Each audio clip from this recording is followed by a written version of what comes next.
Приветствую, друзья! Сразу после достаточно спорных в плане настройки КЗ AS16 Pro предлагаю рассмотреть новую, куда более удачную модель от этого же производителя. CCA HM20 имеют классическую же гибридную схему из одного динамика и 4 арматурных излучателей. Кто-то, естественно, отметит, что тут, вероятно, какая-то ошибка, так как производитель говорит о 7 балансных драйверах.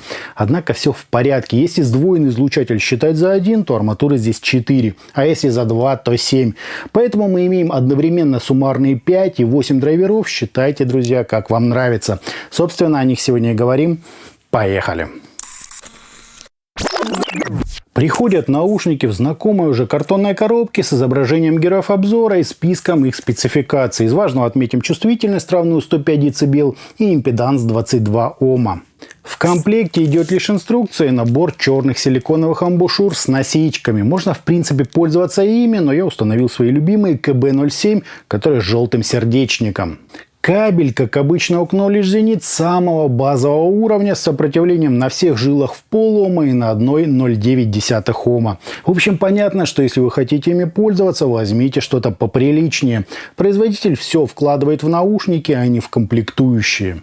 Сами чашечки выполнены из темного полупрозрачного пластика, сквозь который просвечивают те самые указанные производителем излучатели. С внутренней части здесь красуется тоже пластиковый, достаточно тонкий звуковод, а с внешней наушники прикрыты солидной такой металлической пластиной с целым рядом отверстий. Выглядит это дорого и стильно, да и сидят они хорошо, но лично мне для этого пришлось взять насадки пошире. Вот так, друзья, это все и смотрится.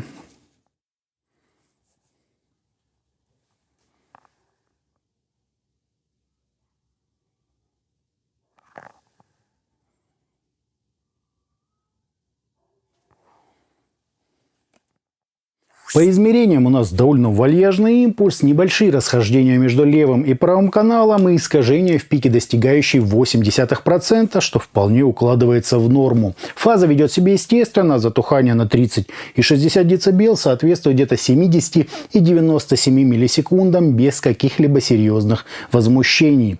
По АЧХ же мы имеем подъем низких частот на 16 дБ с пологим таким заходом на середину, куда менее выраженное выделение области разборчивости и акцент на 8 кГц для усиления резкости звучания. Высокие нам, как видите, сделали примерно в уровень со средними частотами.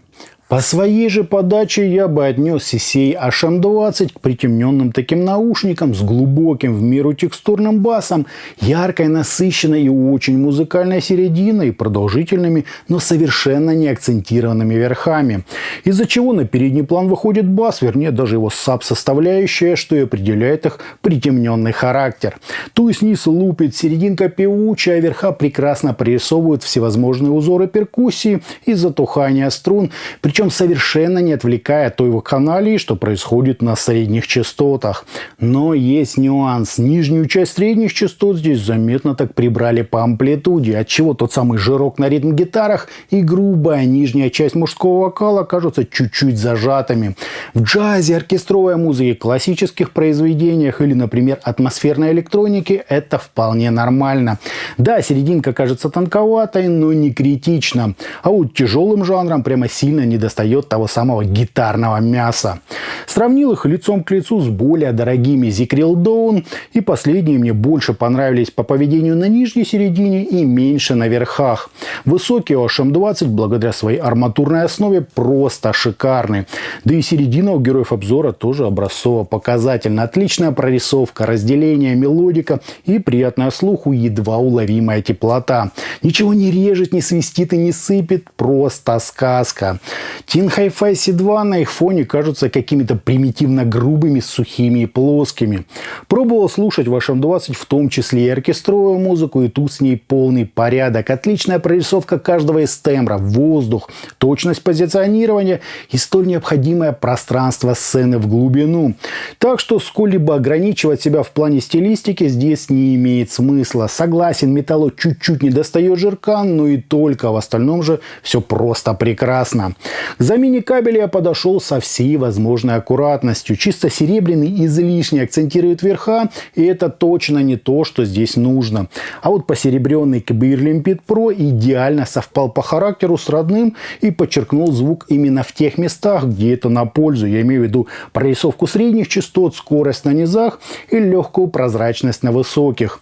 Завершили же композицию насадки КБ-07 от этого же производителя. Знаю, все это заметно увеличивает стоимость, но только эти компоненты позволят данным наушникам раскрыться.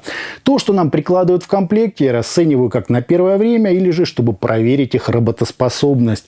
Умеют данные наушники реально много и стоят, я считаю, каждая потраченная на них копейки. Придирка одна: поведение на нижней части середины и, возможно, не самый скоростной бас, но все остальное, как говорится, мое почтение.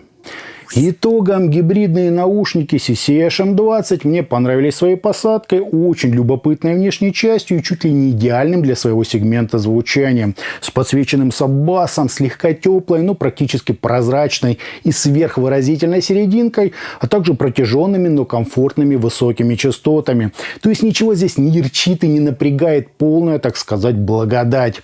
Из минусов все, что идет в комплекте, желательно заменить на что-то поприличнее. А так модель хороша по всем возможным критериям. Даже не ожидал, что настолько круто могут звучать драйверы Belsing. Но результат налицо. Прекрасные, на мой взгляд, наушники наконец-то к Knowledge Zenith переходят в более высокую лигу. Я лично их там уже заждался. Осталось только понять, что к хорошим наушникам нужна и достойная комплектация. В остальном они уже стали вровень с более именитыми производителями. А на этом у меня все. Это были наушники CCH-M20. Всем добра, подписывайтесь, жмите лайк и присоединяйтесь ко мне во ВКонтакте и Телеграме. Всем, друзья, добра!